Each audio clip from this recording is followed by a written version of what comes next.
Bismillahirrahmanirrahim. Insyaallah kita akan membahas seputar sholatnya. Dan kita akan menjelaskan secara singkat tentang apa syarat-syarat sholat, apa rukun-rukun sholat, apa wajib-wajib sholat, dan apa sunnah-sunnah sholat. Kenapa kita perlu tahu tentang hukum-hukum seputar sholat ini? Karena kemarin Akhi Raza cerita tentang kasus dalam sholat, bicara tentang sujud sahwi. Jadi ada yang tidak paham ketika orang meninggalkan sujud sahwi. Meninggalkan sujud sahwi ini, lihat apakah yang ditinggalkan rukun ataukah wajib. Kalau yang ditinggalkan wajib, mungkin sah-sah saja. Dia tidak sujud sahwi dan dianggap sah. Tapi kalau meninggalkan rukun, itu tidak bisa diganti dengan sujud sahwi.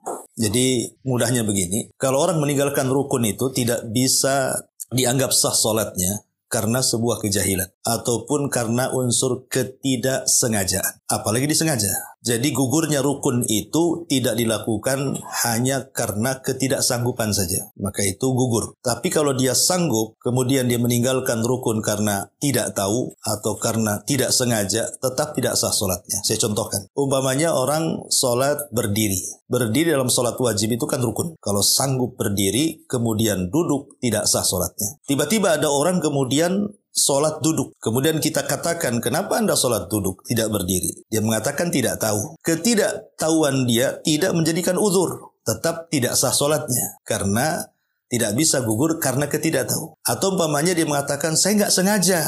Itu pun tidak bisa menjadi uzur sah sholatnya. Walaupun ketidaksengajaan. Apalagi disengaja. Ya. Lah rukun ini hanya gugur karena ketidaksanggupan. Umpamanya dia sakit, tidak sanggup berdiri baru duduk. Nah itu sah sholatnya. Karena ketidaksanggupan namanya kan, disebut al-ajzu namanya. Tidak sanggup berdiri ya duduk kata Nabi. Tapi kalau dia sanggup berdiri kemudian meninggalkan berdiri hanya karena tidak tahu, jahil, atau karena tidak sengaja, apalagi disengaja, maka sepakat gugur sholatnya. Harus diulang sholatnya karena meninggalkan rukun. Lain kalau meninggalkan wajib. Contoh namanya tasyahud awal, itu wajib hukumnya. Seandainya orang lupa langsung berdiri dalam tasyahud awal, tidak menjadikan batal sholatnya. Cukup diganti dengan sujud sahwi saja. Dan nanti kita akan jelaskan. Ya. Baik, masyarul muslimin, ikhwatu fillah yang dimuliakan Allah subhanahu wa ta'ala. Kita mulai tentang apa itu rukun sholat. Rukun sholat itu ada 14. Rukun sholat itu ada 14. Sementara wajib sholat itu ada 7. Kita sebut angkanya dulu, biar senang.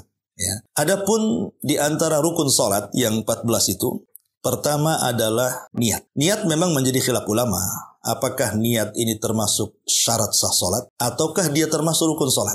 Ada yang memasukkan dia syarat, ada yang memasukkan dia rukun. Apa bedanya rukun dengan syarat? Rukun dengan syarat itu bedanya hanya di dalam sama di luar saja. Kalau syarat di luar, kalau rukun di dalam. Ya, tapi definisinya sama. Bisa membatalkan ibadah. Contoh wudu. Wudu kan di luar sholat tuh. Ya, nggak mungkin lagi sholat wudu kan gitu ya. Wudu dulu baru sholat. Berarti posisi wudu di luar sholat. Makanya wudu dimasukkan syarat sah sholat. Karena dia di luar posisinya. Ya. Lain dengan takbiratul ihram. Takbiratul ihram kan sudah memulai sholat tuh, berarti masuk dalam sholat kan? Berarti dia rukun. Jadi beda rukun dengan syarat itu hanya satunya di luar, satunya di dalam. Itu saja. Lah niat ini menjadi khilaf ulama memang. Apakah dia termasuk syarat ataukah termasuk rukun? Ada yang mengatakan syarat, ada yang mengatakan rukun. Ini yang pertama. Tapi yang jelas bahwa niat dalam sholat itu tidak perlu dilafadkan. Ya, jadi niat itu amalan hati, ya cukup dalam hati saja. Ini yang pertama, singkat-singkat saja. Yang kedua, takbiratul ihram. Takbiratul ihram itu ucapan takbir. Allahu Akbar. Itu disebut takbiratul ihram. Bukan ngangkat tangan. Jadi, kalau kita ke takbiratul ihram kan kita angkat tangan nih. Nah, angkat tangan ini bukan takbiratul ihram. Walaupun kita diam saja begini, kita katakan Allahu Akbar, berarti dia sudah takbiratul ihram tuh. Makanya kita lihat kalau ada orang sholat kadang-kadang di Mekah itu kan, dia gini saja kan, sah-sah saja. Kenapa? Karena mengangkat tangan itu sunnah hukumnya. Yang rukun itu ucapan kita Allahu Akbar. Nah itu yang rukun. Maka tidak boleh kemudian orang yang sedang masbuk, umpamanya kita ini posisinya masbuk, imam sudah tasyahud, langsung kita ikut tasyahud. Tidak boleh, tidak sah sholatnya. Tapi takbiratul ihram dulu. Allahu Akbar dulu baru ikut tasyahud gitu maksudnya. Sebab dia belum memulai sholat. Rasul mengatakan bahwa permulaan sholat itu takbir dan pengakhirannya salam. Nah, kalau orang lagi masbuk langsung tasyahud gitu ya, itu tidak sholat namanya. Karena dia belum memulai dengan rukun salat yang disebut dengan takbiratul ihram, ucapan Allahu Akbar. Nah, itulah takbiratul ihram. Ya, ini yang kedua. Yang ketiga, ya, al-qiyamu fil fardhi, berdiri dalam salat wajib. Apa bedanya dengan sholat sunnah? Sebab berdiri dalam sholat sunnah itu tidak rukun. Anda kalau mau sholat sunnah, duduk pun sah sholatnya, walaupun sanggup berdiri. Ya, tetapi masalahnya, pahalanya akan dikurangi. Di mana pahala orang yang sholat duduk itu separuh dibandingkan orang sholat berdiri. Hadis ini dibawa kepada sholat sunnah. Ya. Tetapi hadis ini tidak berlaku kepada sholat wajib. Kenapa? Karena berdiri dalam sholat wajib itu rukun. Berarti kalau orang meninggalkan berdiri, dia sanggup, maka batal sholatnya. Tidak ada alasan. Apakah karena tidak tahu hukumnya, atau karena tidak ada kesengajaan, tetap batal sholatnya. Kalau sampai meninggalkan berdiri dalam sholat. Karena itu bagian daripada rukun. Ya. Kemudian yang keempat, qiraatu suratil fatihati, bacaan surah Fatihah. Ini rukun, jangan sampai ditinggalkan. Apakah kita sholat di rumah sendiri ataukah sholat di masjid, sholat di mana saja, Fatihah tidak bisa dihilangkan. Yang jadi khilaf ulama, orang tidak baca Fatihah itu ketika bermakmum kepada imam yang dikeraskan saja. Itu menjadi khilaf ulama memang. Apakah kemudian makmum mencukupkan Fatihahnya imam, ataukah makmum juga membaca Fatihah? Dalam mazhab Syafi'i tetap baca Fatihah walaupun bermakmum kepada imam yang dikeraskan. Tapi dalam mazhab yang lain mengatakan tidak, karena qiraatul imam itu sudah mewakili qiraatul makmum. Tetapi bagaimanapun Fatihah itu berdasarkan sabda Nabi SAW, la salata illa bi fatihatil kitab, karena tidak ada salat kecuali dengan membaca Fatihah. Dari sini menunjukkan bahwa Fatihah itu rukun. Makanya saya nasihatkan haruslah betul-betul mempelajari bacaan surah Al-Fatihah. Salah saja pengucapan batal. Contoh umpamanya, kita baca ihdinas siratal mustaqim, kan gitu. Kita baca ahdinas siratal mustaqim. Harusnya di kasrah, kita fathah pula tuh. Harusnya ihdinas siratal, kita katakan ahdinas siratal. Itu kan beda artinya. Kalau ihdina ya Allah berikan hidayah. Kalau ahdina ya Allah berikan hadiah. Kan beda tuh. Yang satu hidayah, yang satu hadiah pula. Ya. Jadi kalau bacaan Fatihahnya sampai salah, batal sholatnya. Karena kita bicara rukun. Lain kalau kita baca surat, salah. Nggak batal sholatnya. Karena surat itu dibaca sunnah saja hukumnya. Nggak dibaca pun seandainya sholat itu Fatihah semua. Rakaat pertama Fatihah, nggak baca surat. Rakaat kedua Fatihah, nggak baca surat. Rakaat ketiga Fatihah, nggak baca surat. Sah sholatnya. Kenapa? Karena dia tidak meninggalkan rukun. Kalau meninggalkan sunnah sah-sah saja. Cuman pahalanya kurang gitu saja. Ya, ini juga yang harus dipahami. Yang nomor 4. Yang nomor 5, ruku. Ya, ruku ini juga bagian daripada rukun. Dan ingat, ada 2 tempat yang harus diperhatikan dalam sholat itu. Dari semua gerakan ya. Pertama ruku, yang kedua sujud. Ya, 2 gerakan ini tolong perhatikan, ruku dan sujud. Kenapa 2 gerakan ini dari semua gerakan sholat ya? Yang betul-betul harus diperhatikan itu 2 tempat, ruku dan sujud. Karena ada hadis Nabi SAW yang dihasankan oleh Syekh Nasiruddin Albani rahimahullah.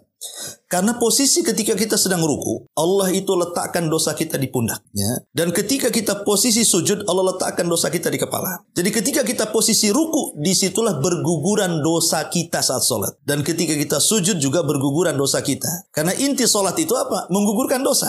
Kata Nabi SAW, bagaimana pendapat kalian kalau kalian punya sungai, kemudian mandi 5 kali di situ? Kira-kira bersih nggak? Ya bersih lah, Rasul kan gitu. Begitulah sholat 5 waktu.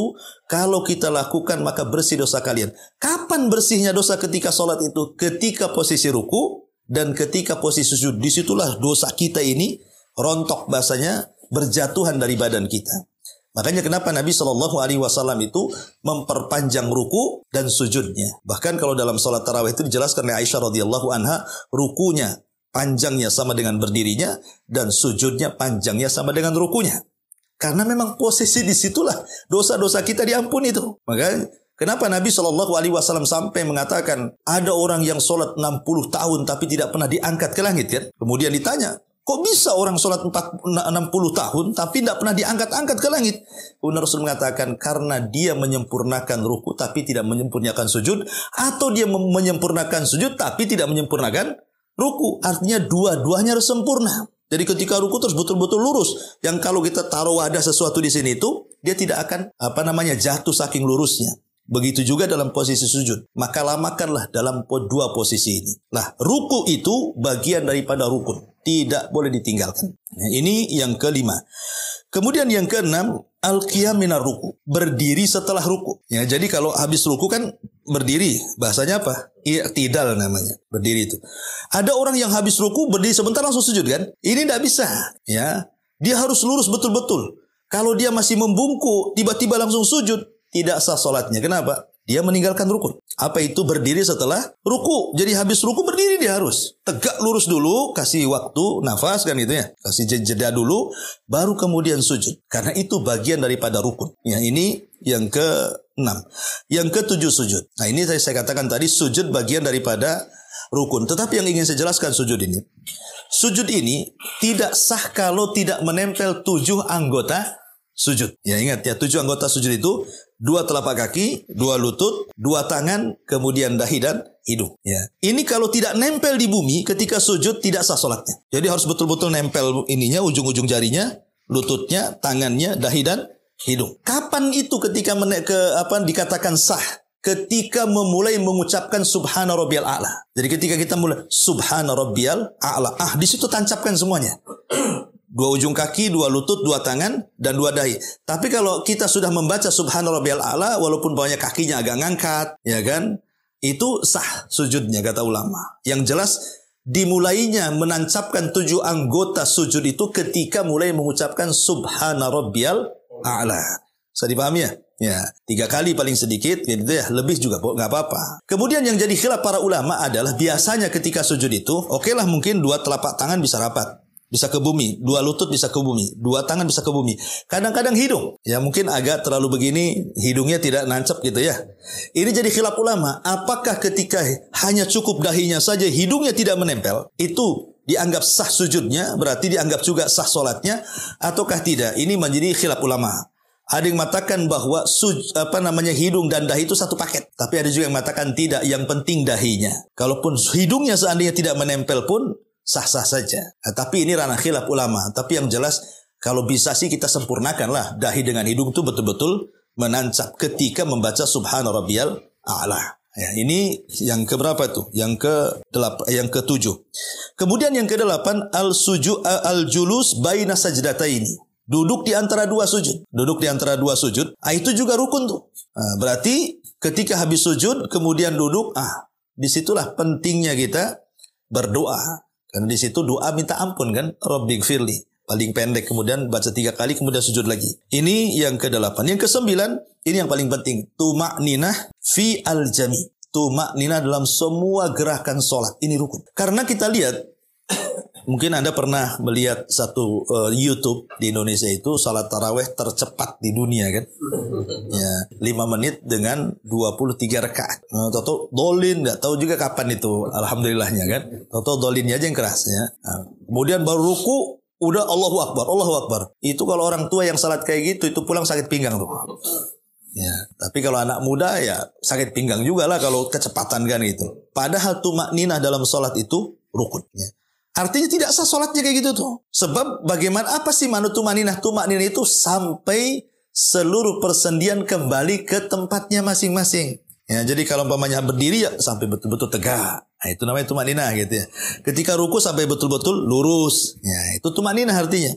Artinya tumakninah ini identik dengan ketenangan dalam sholat. Tenang, sempurna, itulah tumakninah. Dan itu bagian daripada rukun sholat. Kemudian juga yang ke-10, al-julus litasyahudil akhir. Duduk untuk tasyahud akhir. Ini juga bagian daripada rukun salat. Kemudian at-tasyahudul akhir, tasyahudnya juga rukun. Duduk beda, tasyahud beda. Ya, kalau duduk ya duduknya. Kalau tasyahud itu kebacaannya. Ya, itu dua-duanya rukun tuh. Ya. Kemudian yang nomor 12, sholawat atas Nabi. Kalau pada tasyahud awal, kan ulama berselisih pendapat, apakah bacaan tasyahud itu disamakan antara tasyahud awal dengan tasyahud akhir? Kan itu ya. Ataukah hanya tasyahud awal itu sebatas kalimat syahadat saja? Pemain at-tahiyatu lillahi wassalawatu wattayyibat sampai kepada asyhadu alla ilaha illallah wa asyhadu anna muhammadar rasulullah, langsung berdiri. Ataukah dihabiskan? Dihabiskan sampai innaka hamidum majid. Berarti bacaan tasyahud awal dengan tasyahud akhir sama. Ya. Wallahu a'lam, ini menjadi ranah khilaf para ulama.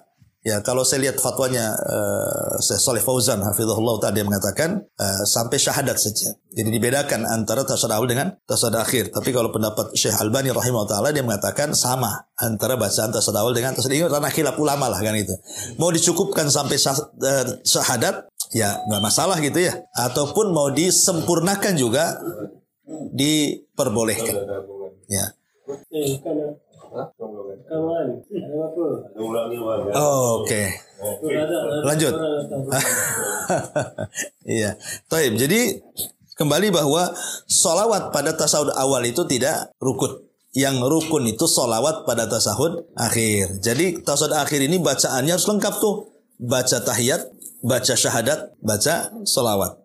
Kan at-tahiyatulillah, kemudian asyhadu alla ilaha, kemudian Allahumma sholli ala Muhammad, dan seterusnya. Itu 3 poin ini gak boleh tidak dibaca. Tahiyat, syahadat, sholawat. Adapun meminta perlindungan dari 4 perkara ini sunnah hukumnya, nanti kita jelaskan. Ya, itu yang paling rukun dalam bacaan tasahud akhir. Ini yang ke-12. Yang ke-13 at-taslim, salam. Salam itu artinya dengan mengucapkan assalamualaikum warahmatullahi. Ya, ini ucapan assalamualaikum warahmatullahi itu namanya salam. Adapun tengok-tengok ini hukumnya sunnah. Jadi walaupun tidak tengok-tengok tidak masalah. Ya, tapi kan sayang nggak diamalkan kan. Ya, jadi tetap kalimat assalamualaikum warahmatullahnya itu yang penting. Ya, adapun tengok ke kiri ke kanan itu lain lagi hukumnya. Itu jangan ditinggalkan. Ya. Kemudian yang terakhir tartib. Ya, tartib itu ya harus sesuai dengan sholatnya Nabi. Jangan sholat dimulai dari ruku dulu, atau dimulai dari duduk dulu, dimulai dari sujud, tidak boleh. Ya sudah ada tertibnya. Dari takbiratul ihram, iftitah, fatihah, surat, ruku, itu namanya tartib itu namanya. Ini 14 perkara ini ulama mengatakan rukun. Saya ulang, rukun ini penting. Tidak bisa digugurkan karena lupa. 1. Kenapa tak berdiri? Lupa saya, batal sholatnya. Ya. 2, tidak bisa digugurkan karena jahil. Kenapa tadi tidak berdiri? Oh, saya tidak tahu hukumnya, batal sholatnya. Ya. 3, apalagi ditinggalkan secara sengaja, makin lagi batal sholatnya. Jadi gugurnya rukun hanya 1, ketika tidak mampu. Ya, ketika tidak mampu, sakit, tidak mampu berdiri, ya sudah. Duduk, nggak mampu duduk, berbaring. Nggak mampu berbaring, kuburkan saja dan mati. Ya. Ini yang pertama. Yang kedua, ini bicara rukun sholat. Kita masuk pada wajib sholat. Ya. Wajib ini, dia tidak membatalkan sholat kalau ditinggalkan. Tetapi membatalkan sholat kalau ditinggalkan dengan sengaja. Ingat ya. Jadi wajib ini baru dikatakan batal kalau ditinggalkan karena sengaja. Tapi kalau ditinggalkan karena unsur ketidaksengajaan, entah lupa, ya, maka ini tidak membatalkan sholat. Tetapi dia boleh ditutup atau disempurnakan dengan sujud sahwi. Ingat ya, yang menyempurnakan sholat itu 3. Yang menyempurnakan sholat. Setiap sholat kita ini pasti ada kekurangan. Tidak ada satupun manusia yang sempurna sholatnya 100%. Pasti ada kekurangan. Entah melamun, entah kurang tumaknina, entah banyak pikiran gitu kan. Mestilah dalam sholat itu, entah gerakan, entah bacaan.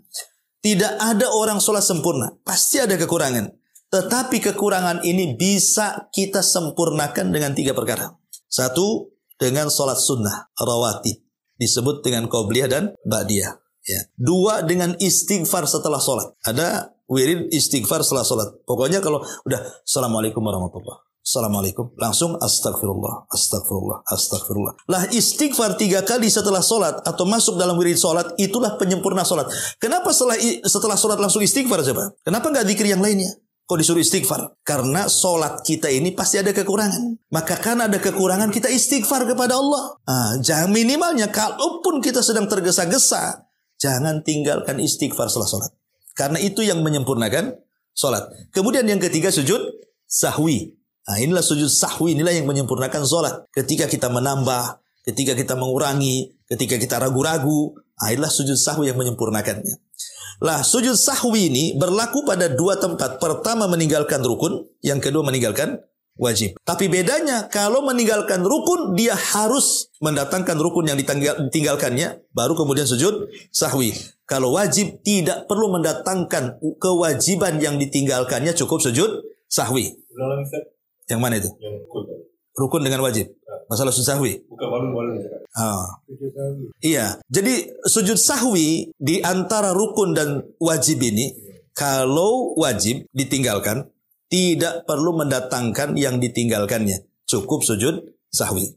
Tapi kalau rukun, wajib mendatangkan yang ditinggalkannya, kemudian sujud sahwi. Saya contohkan biar mudah. Ya. Orang meninggalkan tasawuf awal. Kan sering tuh. Lupa kita kan tasawuf awal ditinggalkan itu. Tahu-tahu langsung berdiri. Berarti yang ditinggalkan apa? Wajib. Tasawuf awal itu wajib. Tasawuf akhir rukun. Itulah bedanya. Tasawuf awal wajib. Kalau orang meninggalkan tasawuf awal, tidak perlu didatangkan lagi. Cukup nanti di akhir sebelum salam langsung sujud sahwi. Itu sudah menggantikan tasawuf awal yang ditinggalkan. Paham ya? Nah, tapi kalau dia meninggalkan rukun, contoh sujud. Sujud cuma 1 kali, padahal 2 kali sujud itu kan? Berarti kan dia meninggalkan rukun kan? Kan tadi saya katakan di antara rukun, sujud, ruku kan itu. Nah, sujud pun 2 kali gitu. Dia cuma 1 kali.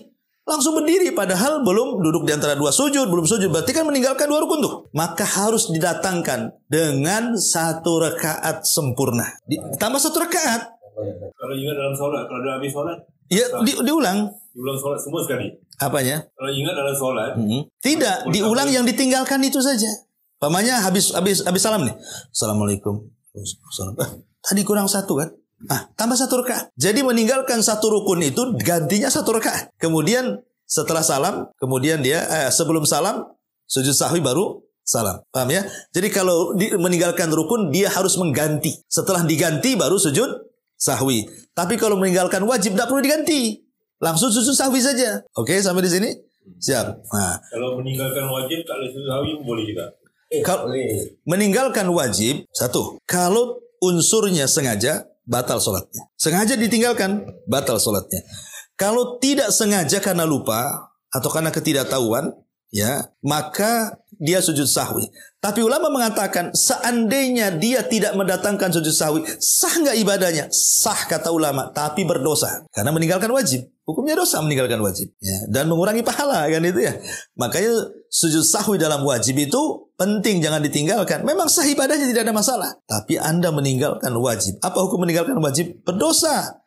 Lain meninggalkan sunnah tidak ada masalah. Ini yang ditinggalkan wajib, sesuatu yang ditekankan oleh dosa ya. Walaupun ibadahnya sah. Oke? Lanjut. Sekarang apa wajib sholat itu? Ya, pertama, takbiratul intiqal. Takbir, ucapan Allahu Akbar pada setiap gerakan. Kan kalau kita ruku, Allahu Akbar. Sami Allahu liman hamidah.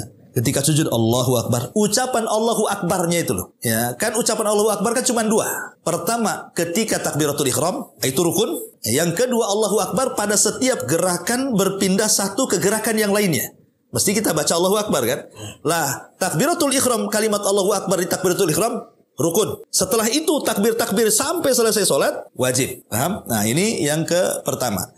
Yang kedua, tasmi, ucapan sami Allahu liman hamidah. Rukunya rukun, tapi ucapannya sami Allahu liman hamidah wajib. Jadi kalau orang meninggalkan sami Allahu liman hamidah, langsung pemilih ruku langsung berdiri nih. Lupa tidak mengucapkan sami Allahu liman hamidah, langsung berdiri. Sujud sahwi. Kenapa? Karena meninggalkan wajib. Nah gitu ya. Ini yang kedua. Yang ketiga, at-tahmid. Ucapan Rabbana walakal ham setelah bangkit dari ruku. Tetapi ada yang mengatakan ini wajib bagi imam, wajib bagi makmum, dan wajib bagi orang yang sholat sendiri. Wajib bagi imam, wajib bagi makmum, dan wajib bagi orang yang sholat sendiri. Ucapan Rabbana walakal ham. Kemudian juga yang keempat, at-tasbih bir ruku.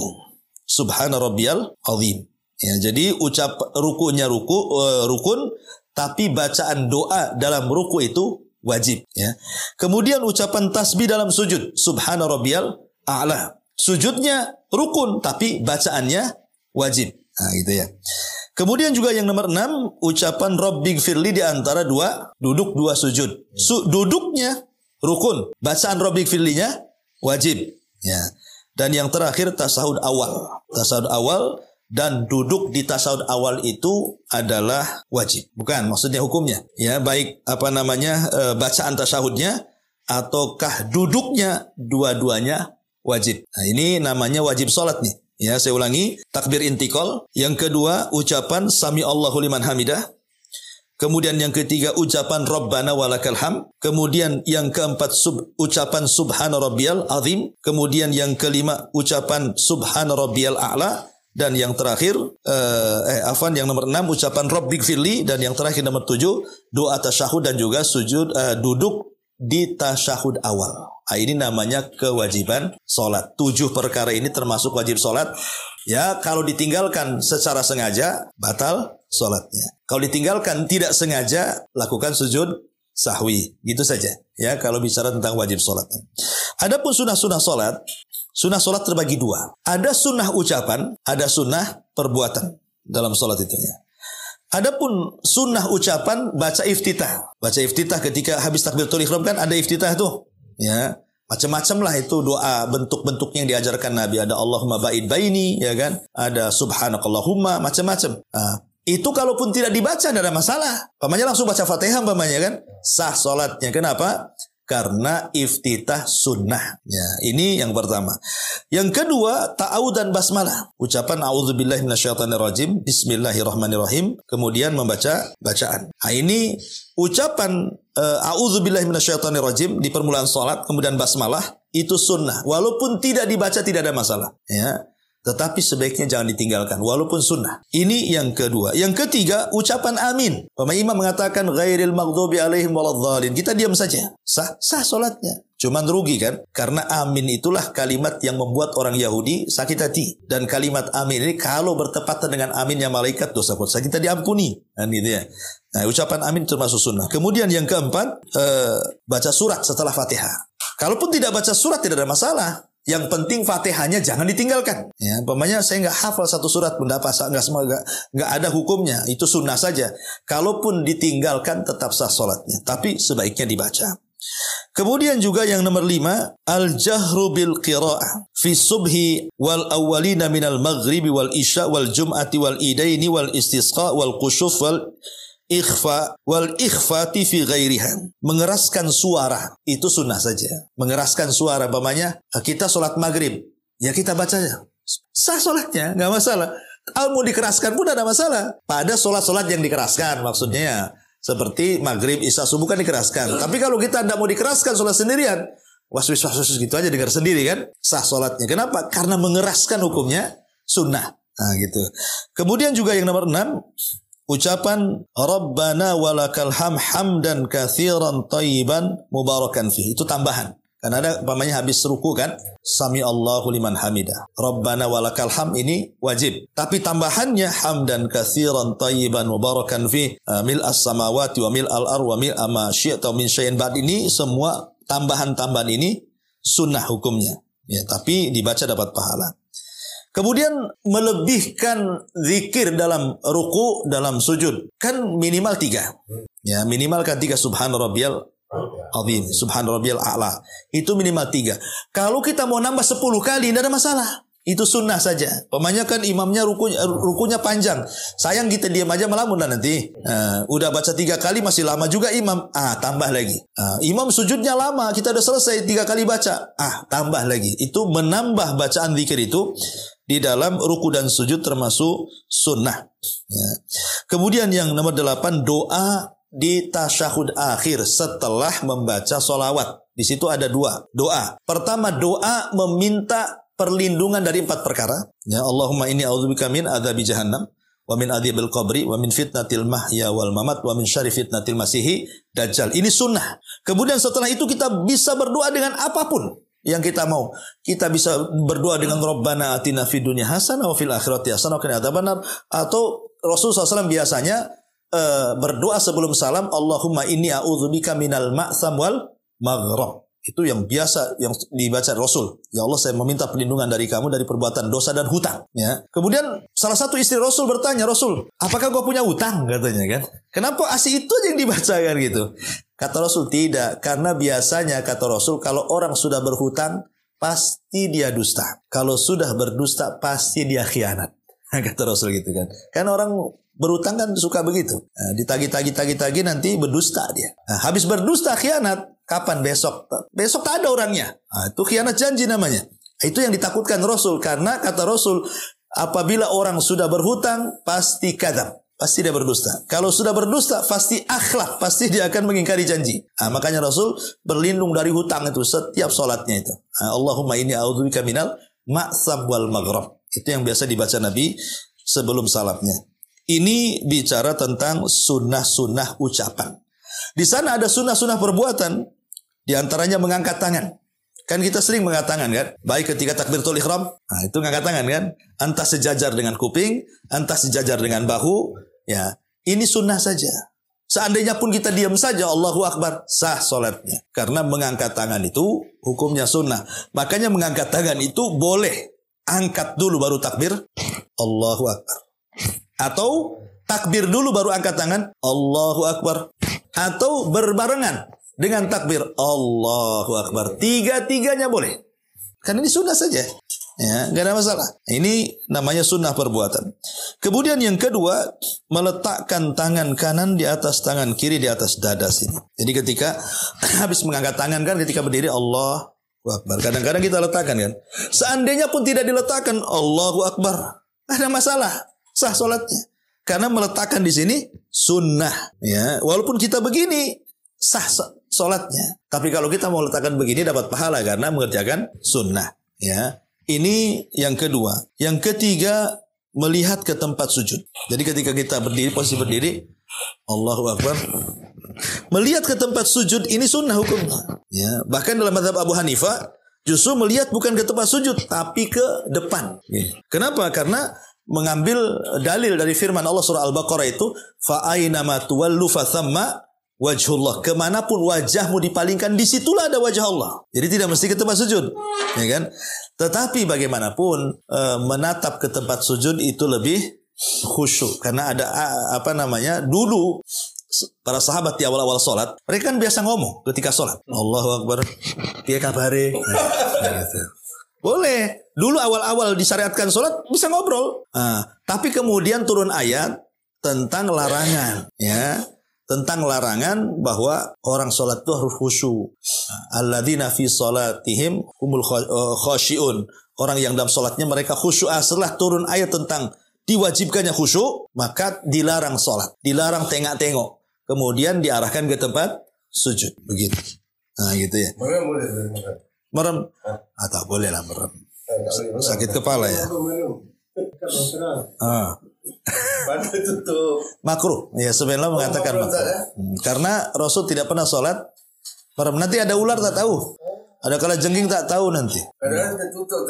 Mantuk itu antum itu bukan ini. Ketiduran. Habis makan durian, ya kan subuhnya tadi. Jadi merem itu hukumnya makruh wallahu a'lam. Taib, kemudian yang keempat, italatu raqatil ula wa taqsirus tsaniyah. Memanjangkan rakaat pertama dan memendekkan rakaat kedua. Umpamanya kalau ketika rakaat pertama kita baca surat agak panjang. Umpamanya wattini wazaitun.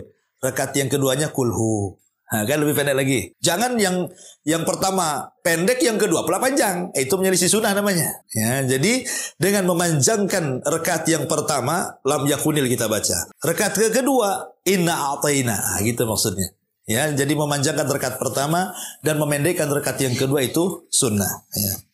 Kemudian juga termasuk yang kelima adalah qabdu raqabataihi biyadaihi mufarrijatai al-asabi fir ruku'i wa madad dhahri. Memegang merenggangkan jari jemari dan memegang lutut begini ketika ruku. Jadi direnggangkan, pegang kayak gini. Ini sunnah. Merenggangkan dan memegang lutut begini.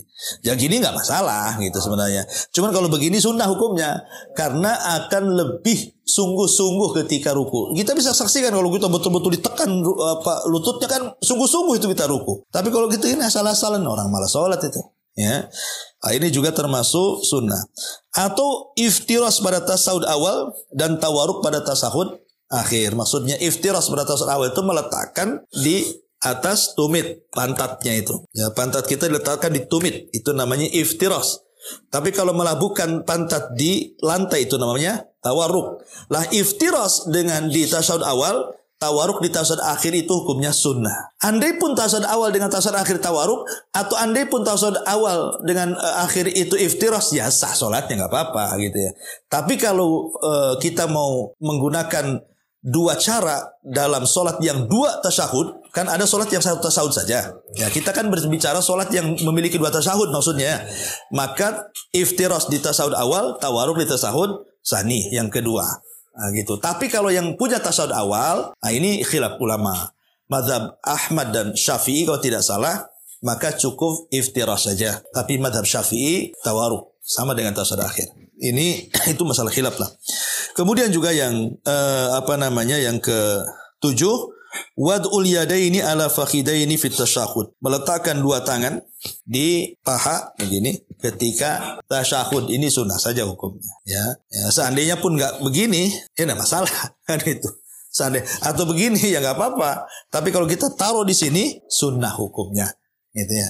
Dan yang terakhir di sini disebutkan mujafatu dhira'aihi an jambaihi wa batnihi an fakhidaihi fi sujud. Merenggangkan sikut ketika sujud. Gitu maksudnya. Ini direnggangkan, dijauhkan dari lambung. Nah, sampai-sampai disebutkan anak kambing bisa masuk ke sini. Nah, itu sunnah hukumnya. Sunnah saja, itu sunnah perbuatan. Andai kata pun begini karena sholatnya rapat gitu. Kan susah kita kalau sholat jamaah rapat begini ya habislah kepala orang kan itu.